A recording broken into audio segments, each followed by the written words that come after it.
As Group People Director, it's my role to ensure that we're hiring in the best talent into the firm, and when people are engaging with us in the recruitment process, to ensure that they have the best possible experience. And something I'm really passionate about is getting our benefits and incentives right. We have some really good benefits and incentives, but making sure they're fit for purpose and doing a bit of a checking on this is always important to ensure that our staff feel motivated and rewarded for the really hard work and effort they do put into their jobs. One of the ways in which I do this is obviously chatting to people, getting out on the floor, getting their feedback, finding out how they think and feel about things. But it's also important to do it in a structured way. So I'm a big believer in going out to the floor, getting them to complete some anonymous surveys so that we can find out as a firm some feedback on how we're doing, what changes we might need to make, and allowing our staff to have a bit of input into how we do things. An example of this would be, back in November, we ran a survey on our benefits.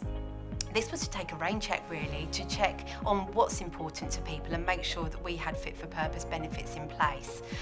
Off the back of getting that feedback, we've actually made some changes, and one of those important changes is our core hours. We've actually reduced them slightly so that actually people have a bit more flexibility around their day-to-day working life, so that they can spend things outside of work and fit in the things that are important for them and allow them to have a bit of ownership how they run their work-life balance. We run lots of incentives at McGregor Boyle, and I think one of the things that I've developed over time is to make sure that people feel rewarded on a monthly basis, quarterly, through good lunch clubs, top venues like the Ivy, but also the annual trip, which we introduced about 3-4 years ago. They've been to some great destinations so far. We've been to Monte Carlo, Las Vegas, and again, it's one of those things where I really don't want to dictate where we go, so we go back out to the floor and we ask them to pick from probably about 3 or 4 destinations, and they get to choose where they go.